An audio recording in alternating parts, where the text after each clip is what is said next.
Assalamualaikum warahmatullahi wabarakatuh.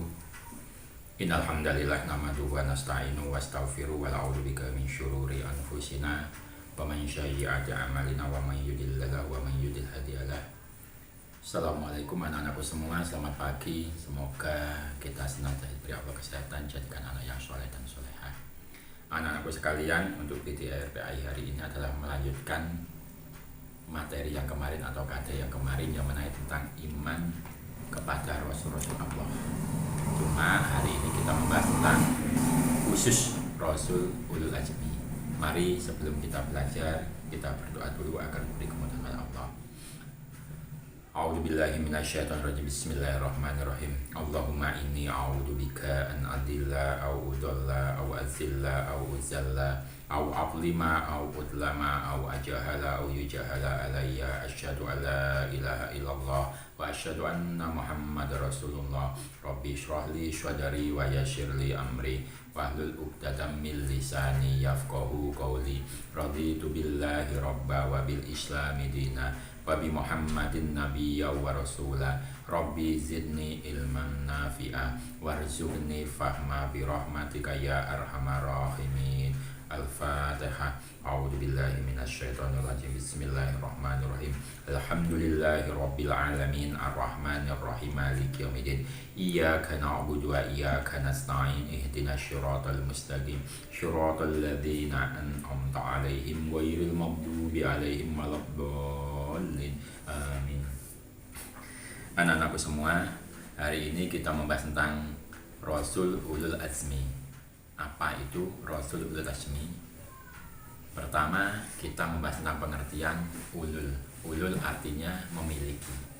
Azmi adalah ketabahan, kesabaran yang luar biasa. Maksudnya Rasul Ulul Azmi, kemarin kita sudah membahas tentang Rasul. Rasul adalah lelaki pilihan Allah yang diberi wahyu untuk dirinya sendiri dan berkewajiban menyampaikan kepada umat manusia.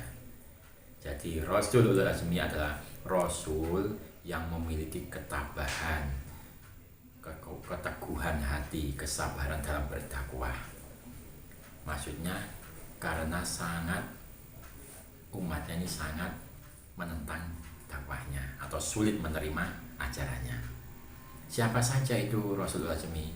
Dalam Al-Quran sebutkan ada 5. Di sini Pak Supri menyebut atau menyingkat dengan Nimim. N-I-M-I-M. Nimim. Nah, N pertama adalah Nabi Nuh. Nah, kedua Nabi Ibrahim, I-nya. M Nabi Musa, I Nabi Isa, yang M terakhir Nabi Muhammad SAW. Nah, mari kita kupas satu persatu mengenai profil keteguhan, kesabaran, kekokohan dalam berdakwah. Nah, pertama adalah Nabi Nuh. Nabi Nuh seperti cerita dalam Al-Quran, Nabi Nuh adalah Nabi yang teguh berdakwah selama hampir 950 tahun, hampir 1000 tahun, dan hanya mendapatkan tidak lebih dari 100 umat atau pengikut. Ceritanya sebagai berikut. Mari kita simak, ini kisah tentang Nabi Nuh. Nabi Nuh menurut riwayat dalam Al-Quran adalah Nabi yang berdakwah hampir 1000 tahun. Beliau berdakwah kepada umat kaum yang menyembah berhala. Nabi Nuh sudah mengajak untuk mengesahkan Allah, menyembahnya Allah. Tetapi umatnya tetap membangkang dan mengingkarinya. Akhirnya Nabi Nuh diberi Allah wahyu untuk membuat kapal. Karena apa? Karena nanti akan ada azab yang besar. Azab yang akan menghancurkan daerahnya dengan banjir bandang. Setelah mendapatkan perintah itu, Nabi Nuh mulai mengumpulkan kayu untuk membuat kapal. Tapi apa yang dilakukan umatnya? Setiap hari umatnya selalu mengejek, mengolok-olok. Karena apa? Karena daerah Nabi Nuh itu jauh dari pantai, dari laut. Umatnya mengeluh, "Hei Nabi Nuh, kamu jangan mengada-ngada. Buat apa kamu membuat kapal? Daerah kita ini pegunungan, jauh dari laut. Kamu kok membuat kapal? Mau dinaiki di mana?" Begitulah salah satu umatnya ketika mengolok-olok Nabi Nuh. Tapi Nabi Nuh tetap dengan sabar, dengan gigih membuat kapal, membuat perahu yang akan ditumpangi ketika janji Allah menurunkan azab banjir yang besar. Tidak sampai di situ, hari demi hari umatnya semakin berani melempari dengan kotoran unta, bahkan kotoran manusia ke dalam perahu Nabi Nuh. Tetapi Nabi Nuh dengan sabar, dengan gigih tetap mendapatkan ajaran Allah dan hanya mendapatkan tidak lebih 100 pengikut atau umatnya yang setia. Bahkan istri dan anaknya juga mengingkari ajaran Nabi Nuh. Ketika hari yang dijanjikan itu tiba, hujan lebat datang mengguyur.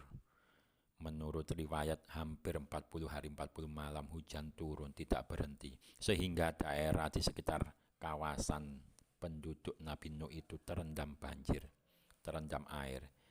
Dan Nabi Nuh mengajak umatnya yang patuh, yang setia untuk naik kapal. Dan banyak sekali hewan-hewan juga mengikuti berpasang-pasangan.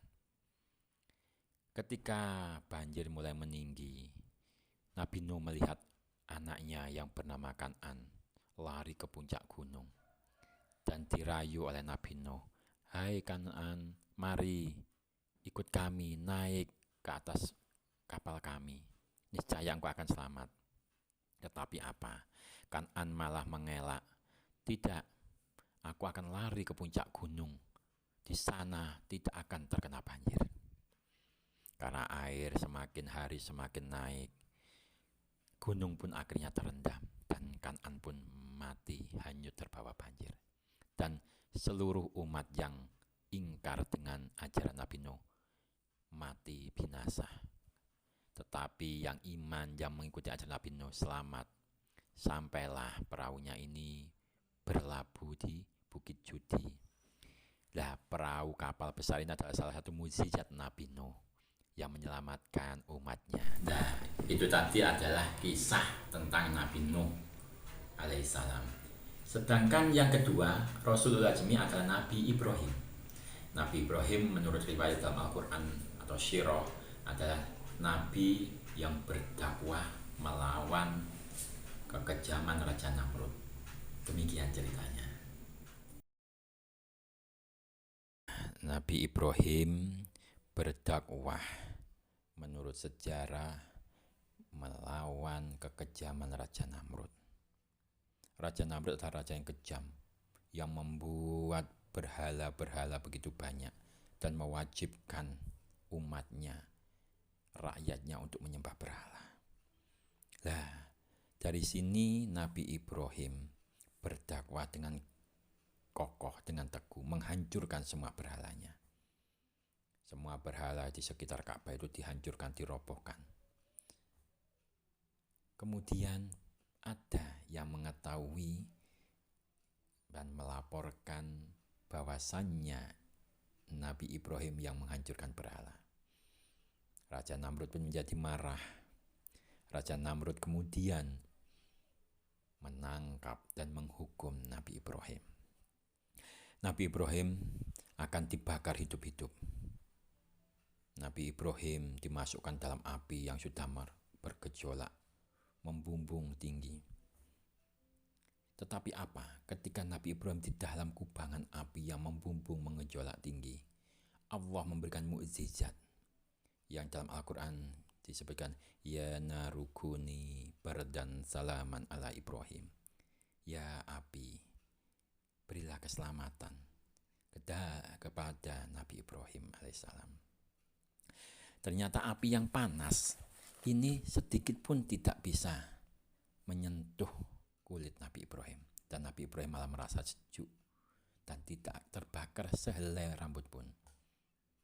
Nah, ini adalah mukjizat Nabi Ibrahim yang dibakar tetapi tidak bisa tersentuh api. Ini dakwah Nabi Ibrahim yang termasuk. Nah, itu tadi adalah dakwah Nabi Ibrahim, cerita melalui mukjizatnya bagaimana beliau berdakwah. Selanjutnya yang ketiga, ini mim, N-nya sudah Nabi Nuh, I-nya Nabi Ibrahim, sekarang M, Nabi Musa alaihissalam. Nabi Musa kita tahu menurut sejarah dalam Al-Quran sejak kecil sudah dihanyutkan ke sungai Nil karena waktu itu pemerintahan Raja Fir'aun yang sangat kejam. Bagaimana ceritanya? Silakan disimak. Nabi Musa alaihissalam.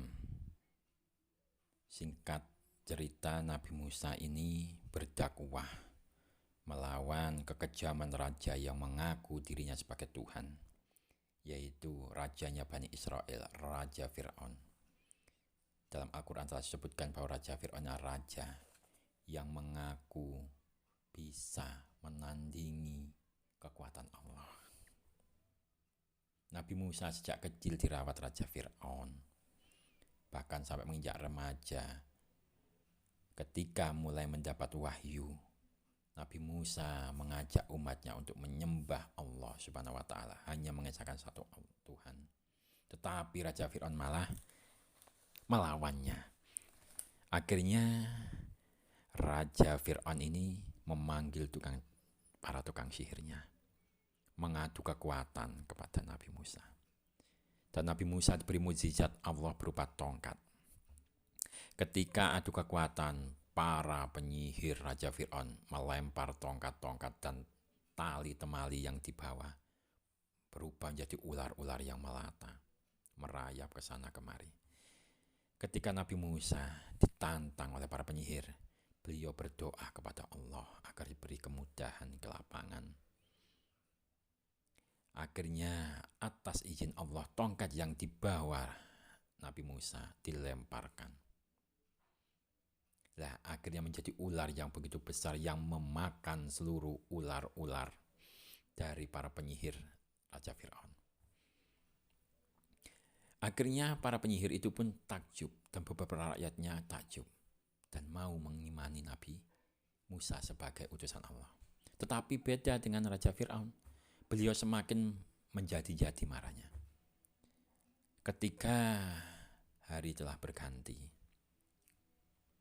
Nabi Musa dan kaumnya ini meninggalkan kotanya. Ketika meninggalkan, Raja Fir'aun ternyata memiliki strategi ingin menghancurkan, ingin membunuh Nabi Musa. Dan Nabi Musa pun dikejar. Ketika dikejar dengan para pengawalnya yang bersenjata lengkap, sedangkan Nabi Musa dengan umatnya hanya berjalan kaki. Telah sampailah di pesisir dekat laut. Sedangkan pengikutnya Raja Fir'aun dan Raja Fir'aun sudah hampir menyusul. Nabi Musa berdoa lagi pada Allah untuk memohon pertolongan, karena berkat izin Allah, tongkat yang dibawa Nabi Musa dipukulkan ke laut.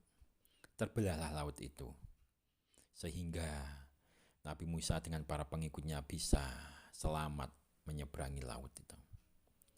Dan ketika rombongan Raja Fir'aun menyusul, sesampainya di tengah laut, pukulkan kembali tongkat yang dibawa oleh Nabi Musa.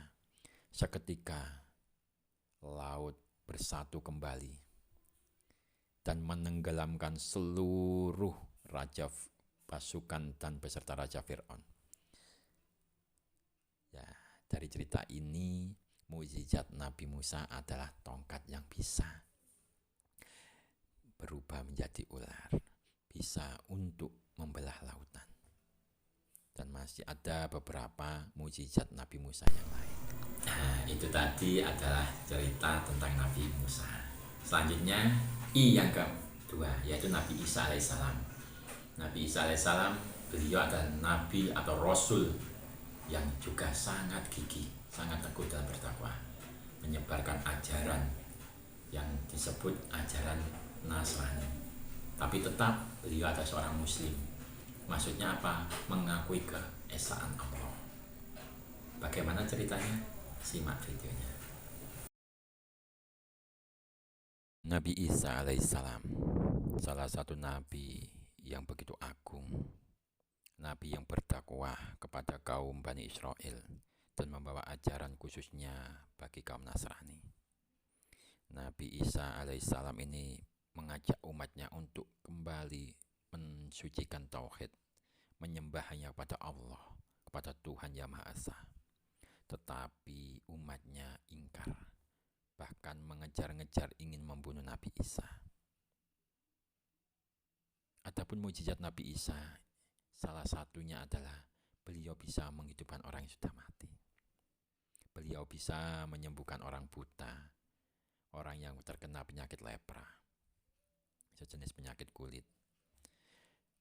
Menurut riwayat, ketika beliau berdakwah, ini beliau dikejar-kejar oleh raja yang ingin menghentikan dakwahnya.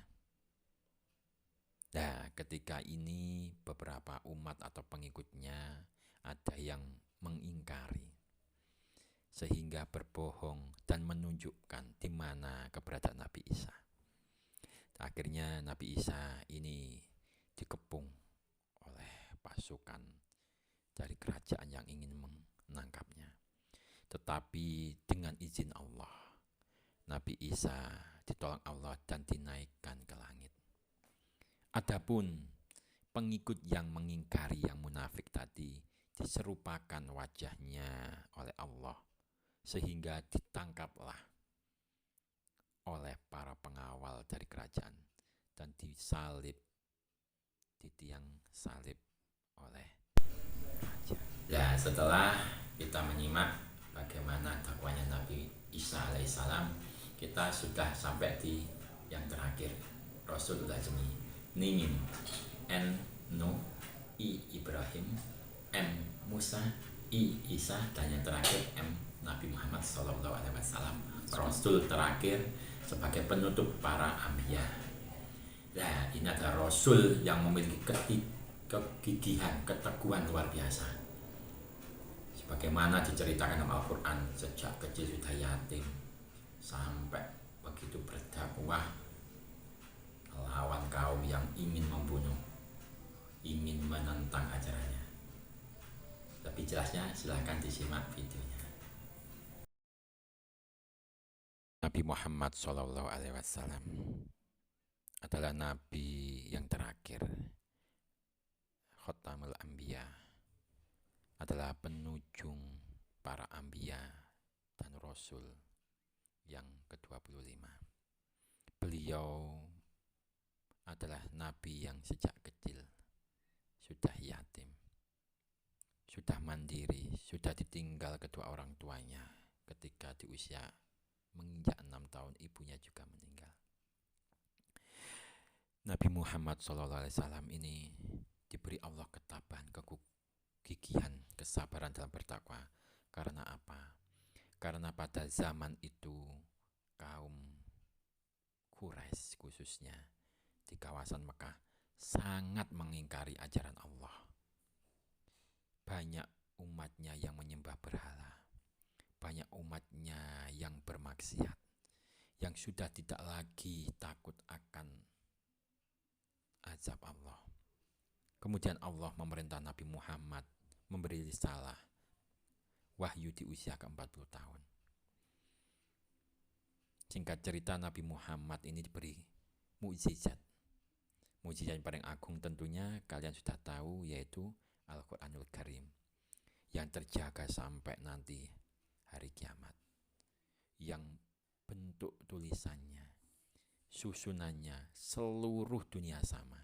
Dibuka dengan surat Al-Fatihah, ditutup dengan surat An-Nas. Ini semua sama. Caranya, penulisannya juga sama. Ini adalah mukjizat terbesar yang paling agung. Adapun mukjizat yang lain, Nabi Muhammad ini bisa di jari-jarinya ini mengeluarkan air. Ketika perang, kehausan, jari-jarinya Nabi Muhammad bisa mengeluarkan air. Beliau juga bisa membelah bulan dengan menunjuk, dan banyak lagi lainnya. Dalam berdakwah, Nabi Muhammad ini diberi kesabaran karena umatnya sangat menentang ajarannya. Salah satunya adalah Abu Lahab dan Abu Jahal, yang tidak lain tidak bukan adalah masih saudara, masih pamannya sendiri yang ingin membunuh Nabi Muhammad dan menghentikan dakwah beliau. Tetapi Nabi Muhammad diberi Allah kesabaran berdakwah 10 tahun di kota Madinah dan 13 tahun di kota Mekah. Dan alhamdulillah 23 tahun dalam berdakwah Nabi Muhammad sudah bisa menyebarkan ajaran agama Islam sampai ke seluruh dunia. Itu adalah sepenggal kisah tentang Rasul Ulul Azmi, Rasul yang beri Allah kesabaran dan ketabahan. Alhamdulillah, itu adalah penjelasan singkat dari profil tentang Rasul Ulul Azmi yang ada 5. Kita tadi sudah singkat berulang-ulang nih, Nabi Nuh alaihissalam, Ibrahim alaihissalam, Nabi Musa alaihissalam, Isa alaihissalam, dan Nabi Muhammad SAW. Itu semua adalah Rasul pilihan Allah yang paling di atas Rasulnya, yang paling memiliki keteguhan dalam berdakwah, dalam menyampaikan ajarannya. Kita wajib mengimani 25 Rasul dan juga Nabi. Tapi yang 5 ini lebih spesial karena memiliki gelar yang khusus, yaitu Ulul Azmi. Demikian pembelajaran singkat dari Pak Supri, semoga ada guna dan manfaatnya. Mari kita tutup dengan doa kafaratul majelis. Subhanakallahumma wa bihamdika asyhadu an la ilaha illa anta astaghfiruka wa atubu ilaik. Wassalamualaikum warahmatullahi wabarakatuh.